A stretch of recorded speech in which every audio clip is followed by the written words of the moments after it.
We are back, and we are joined by friend of the show, Liz Pancotti, Managing Director of Policy and Advocacy at Groundwork Collaborative, former advisor to Senator Bernie Sanders. Liz, thanks so much for coming on the show today. Thanks so much for having me. Good to be back.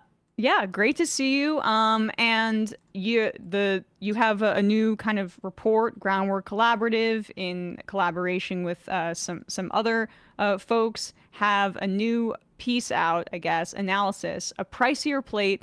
Thanksgiving costs climb nearly 10% this year is the headline of it. But I saw another summary of it. Trump is devouring Americans' Thanksgiving budgets. New report reveals prices up 10%. I do like the idea of the visual of him devouring those prices. So we'll go with that one. But wow. So your analysis basically finds that these Thanksgiving staples are up nearly 10% this year, despite us hearing a lot about the Walmart's meal. There's not a lot about never better the overall statistics on this front. No, it's really funny. There are several competing statistics out there, so we can kind of walk through them. But our analysis finds that overall, a typical Thanksgiving budget is up about 10%, or the price of a Thanksgiving meal at the grocery store is up about 10% this year. Some things are up well above that. Onions are up almost 60%, and cranberry sauce, my favorite thing on the Thanksgiving table, is up 22%. And if you hate turkey, you're really screwed this year. We find that spiral hams are up 50%. So lots to be thankful for this year in Trump's economy. But there are two other stats floating around. One is the Walmart stat that got a bit of a press bump a couple weeks ago when the president was touting it from the Oval Office. Walmart took their basket last year, realized that if they simply put out the prices for that this year, it would show an increase, and so decided to swap a bunch of items out for store brand items or canned produce from fresh produce, and they nixed 8 of the items. I think it's just a completely different basket. And so I guess that's under Trump's America. In order to have the same price, you've got to ration your food. And then the other thing that's floating around there is the American Farm Bureau Federation has put out their analysis, which is very funny. They rely on about 200 volunteers to go take pictures of stickers at their local grocery store of a list of items, except they don't ensure that people take pictures of the same item. Like one person could be taking a picture of a family size box and someone else could be taking a picture of a regular size box. And it's about 200 people. And they do it in October when no one is buying perishable items for Thanksgiving that happens a month later. So our data comes from a big conglomerate called Nielsen. They get data from about half of all grocery store purchases in the country. And it's based on the scanner data. So when you scan something in the checkout line, it goes into our data set, and then we look at it. We pulled the most popular items. So we've got all the brand names in there: Green Giant, Libby's, the staples for this time of year, Butterball turkeys and whatnot. And we find prices are up 10% across the board. I mean, there's a lot. We played some polling yesterday, or it was Harry Enton from CNN summarizing the poll numbers around how people are experiencing these price increases. And the way that it's phrased, I understand why for polling purposes, but it's how do people feel that the price of groceries are up? And it's something like over 80% have that experience. But what I love about your guys' analysis here, which culls from, I would say, a larger data set than just the Walmart meal that Trump keeps touting, is that you have definitively found that, yes, prices on these kinds of goods are up significantly. Where are they down, if anywhere? So not down, but stable. Frozen turkeys, which is what most people are buying. In fact, the turkey you hopefully have purchased and mostly thawed by this point, if you're listening to this, if you're eating turkey tomorrow, that was probably frozen last year. And then it is put in the depth of deep freezers and then pulled out this year. So the turkeys that are on the wholesale market right now will actually hit stores next Thanksgiving. Those wholesale prices right now are up 40%. So next year's turkeys will be screwed. But this year, most grocery stores use turkeys as what we call a loss leader, which means they kind of like the Costco $5 rotisserie chicken. They keep the price really low to get you in the door so that you'll buy all the other stuff. And so we find that frozen turkey prices are basically stable. I think they're up like 0.8% or something. But fresh turkeys, if you have waited too long to buy your turkey or you're going to a local butcher, those are up almost 40% this year. So it really depends on exactly the thing you're buying. But in terms of prices being down, we don't find a ton of stuff that is a decrease. If you're looking at different items, so we find that less popular items are sometimes down. You can kind of hunt for a bargain or buying store brand. Eggs are down, but that is mostly due to the huge spike last fall and early into the spring of this year. So eggs and milk are down, but things aren't looking great in the bird flu situation. And I don't know if anyone looked at the news this morning, but Ag Secretary Brooke Rollins was on, I think, CNBC saying that beef prices are unlikely to come down anytime soon. So we do see a couple of little pockets of decreases, but across the board, we're seeing really, really big increases. Well, let's stick with meat then just for a second and analyze like really what's driving this, because I know that tariffs are particularly impactful with these beef prices, but then you also have like the cuts to research funding, for example, in the midst of the bird flu outbreak that are affecting basically the chickens that were that were frozen, right? So like there's not enough of inventory is what I wanted to say, in the back basically. But what are the different reasonings behind some of those price increases? And I'm sorry, my camera's acting up, so I'll try to fix that. Okay. Distracting me a little bit. Yeah. So in meat, there's a couple different factors at play. Obviously, bird flu has been really big over the past year. My favorite thing was when Elon Musk accidentally fired the bird flu team at the CDC and USDA, and then they had to like scramble to find all their phone numbers to bring them back because Doge didn't realize what it was doing. So Doge cuts have certainly affected our response to avian flu. That's affected chickens, eggs, poultry, turkey, et cetera. In beef and pork, there's a couple different things going on. In beef specifically, there is a very terrifying, I don't eat beef, so this is fine for me, but a very terrifying sounding flesh-eating disease ravaging cows in Texas. And so we have like our lowest ever cattle herds right now. It's a mixture of that disease plus drought conditions in Texas. And so that is affecting our domestic beef supply. The administration has kind of around the edges tried to change how we can import more beef. It's not totally working very well.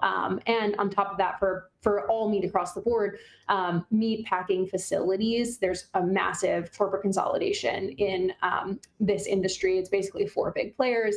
And a lot of these meat packing facilities are staffed by immigrants. It's a brutal job. Like you are literally slaughtering pigs all day. They're very, very harsh working conditions, largely filled by immigrant workers in the Midwest. They've also had some child labor issues. And of course, as I know you were talking about this earlier on the show this morning, but of course, Trump's crackdowns on immigrant labor are really affecting that industry. Right. And then how about fruits and vegetables? They're up as well. What are some of the reasons behind that in terms of Trump's impact on that? Some of that is a tariff story, especially for canned fruits and vegetables. The aluminum tariffs are just really killing canned products right now. So beer is also up. But for produce in general, again, so much of that relies on immigrant farm workers. And as the administration just really wreaks havoc on our farm worker programs, trying to cut their wages, obviously ICE enforcement on those job sites and whatnot. It's just kind of a brutal story, unfortunately. And it's both hurting those immigrant workers. Again, these are people who work in our communities and feed our kids. It's hurting that and driving up prices at the grocery store. And wine and beer, you mentioned beer because of the aluminum. The wine has just got to be the tariffs, basically, right? It's aluminum and steel tariffs and glass, all of those for like fermenting wine in steel vats, typically in like big commercial facilities. Those are all affected by the tariffs. And then the glass and cork products for wine. And you're itself, like if you're importing it from, Italy or Spain. Gotcha. So basically, across the board, unless you're getting a frozen turkey, you're paying higher prices. And your analysis also included data for progress and their poll numbers about what people are experiencing. What were some of the most notable findings in that you'd like to communicate? Yeah, the polling, as kind of you were talking about the CNN polling too, we find pretty similar results, but unfortunately, we find that 65% of Americans are stressed about affording Thanksgiving this year. That stretches across party lines. We find that it's 72% for Democrats and 59 for Republicans. Independents there at 63 in the middle, but everybody is feeling the pinch this year when it comes to Thanksgiving. Most people, a majority of Americans, feel like it's going to be harder to afford Thanksgiving this year, coming in at 53%, believing it will be harder, and just 13% believing it will be easier. And everybody's kind of pinching pennies to afford it. So a third of people are buying fewer items or switching from name brand products to store brand products. A third of people are relying on coupons or discounts. And unfortunately, 10% of people are just skipping the holiday altogether because they simply can't afford it this year. Last, we asked people how they think about President Trump's economic agenda and its effect on Thanksgiving. And we find that a majority of people think that President Trump's agenda is making the holiday less affordable, including 64% of independents and 20% of Republicans. So I think we are really starting to see the cracks in Trump's approval on the economy. It is at its lowest depths, even including his entire first term. He is just really underwater on cost of living and affordability. And unfortunately, for so many families across the country, these higher prices for Thanksgiving are going to be followed by way higher prices for Christmas and Hanukkah gifts and celebrating the holidays in general this year. I mean, and this is just like a direct result of Congress or their inaction, but the ACA subsidies, the expanded ones or the 2021 ones, are set to expire at the start of January, and that means people's health care is going to explode around the very same time that you're talking about this getting worse and worse. Yeah, I mean, people logged into healthcare.gov over the past few weeks or got a letter in the mail saying that their healthcare premiums are going to go from $200-300 a month to, in some cases, more than $1,000 a month. I mean, I can't imagine looking at that letter, realizing what my healthcare expenses are going to be, and then buying Christmas gifts for my kids. I don't know how you can Right. do that and keep the lights on in your house. Yeah, I don't know either. I guess let's zoom out then and talk a little bit about how we got here. I mean, we're talking about the tariffs as well, but it also occurs to me that some of the more like the better parts of the Biden administration, when they were trying to, at the very least, crack down on price gougers with threats or of legal action, that's gone away entirely. And even when that was in place, we saw the greedflation dynamic play out, where at the start of COVID, there was inflation, naturally occurring inflation due to supply chain bottlenecks and work stoppages and everything that we've talked about the pandemic's impact on the world.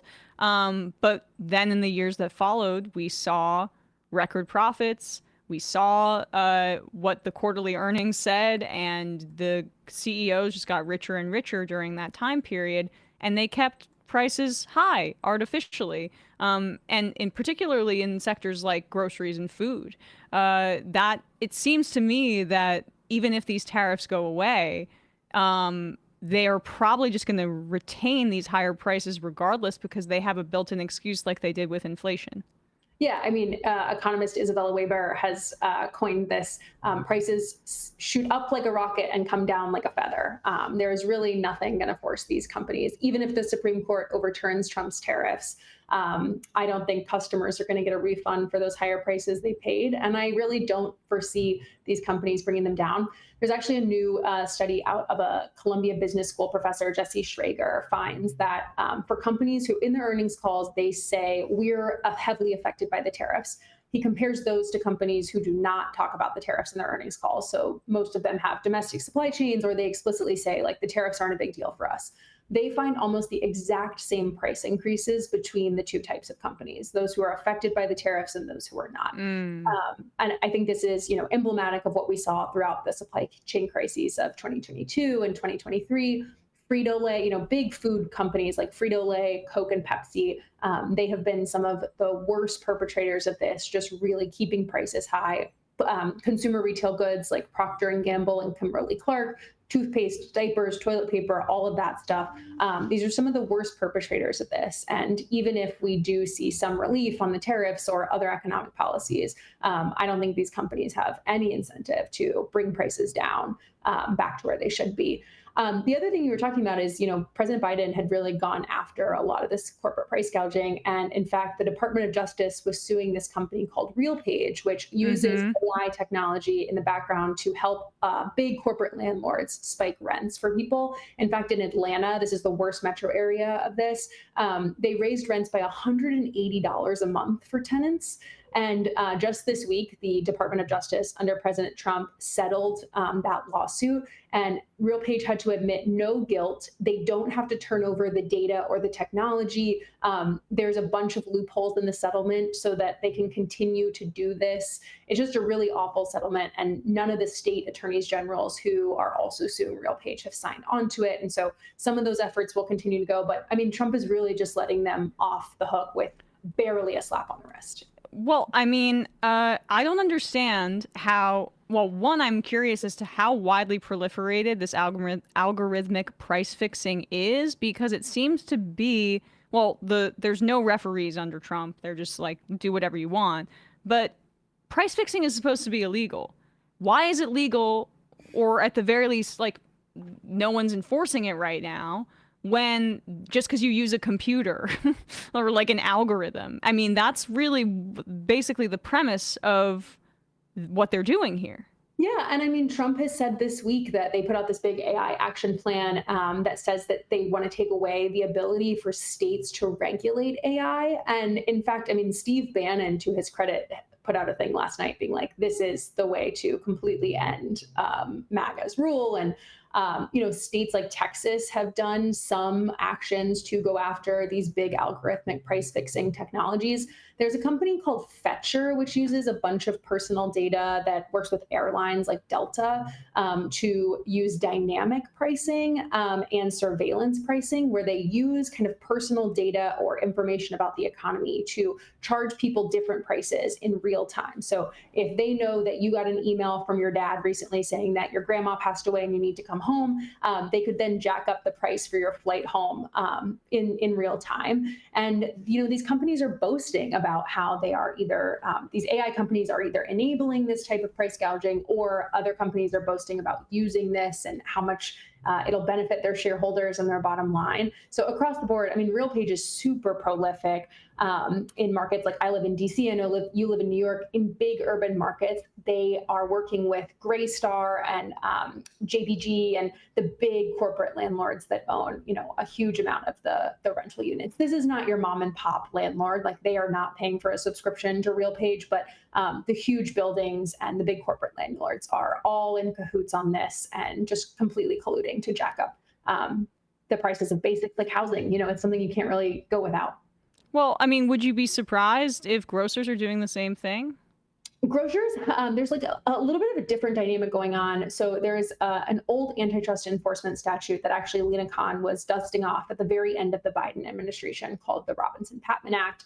And that ensures that grocers, so for example, if you are Frito-Lay and you make a bunch of Doritos chips and Walmart wants to put those Doritos on their shelves, and because Walmart is going to buy like 7 billion bags of Doritos chips, you give Walmart a better deal. You say, like, because you're buying in bulk quantities, you can have them for a little cheaper than your neighborhood bodega. There is a statute on the books called the Robinson-Patman Act that prohibits Frito-Lay or any producer from giving a discount that is disconnected from cost. So if at a huge scale, it is actually cheaper to produce, 7 billion bags of Doritos, you can pass on those savings to a retailer. But I mean, at some point, there's no difference between the bag of Doritos that you're making. And so this is actually a statute that Zoran has talked about using within New York City. I think this is a huge thing of if we're going to have public grocery stores, something we need to use. But it should not cost your local grocery store or your local bodega way more to acquire the bag of Doritos. So then the Walmart down the street can charge $1.50 for it. And you have no choice but to charge $4 for it. Like, everyone should share in the benefits of those discounts. And unfortunately, in the grocery market, this is really ubiquitous. Well, Liz Pancotti, your work is phenomenal. I'll always love having you on the show. People can check out the Groundwork Collaborative and also this analysis on Trump devouring Americans' Thanksgiving budgets, how prices are up 10% across the board. Appreciate your time today, Liz. Thanks so much for coming on. Thanks so much for having me. Happy Thanksgiving. Happy Thanksgiving. Hey folks, don't forget to hit the subscribe button and check out our daily show. We do it every day at 12 p.m. Eastern for about 2.5 hours. We even take phone calls. You should check that out.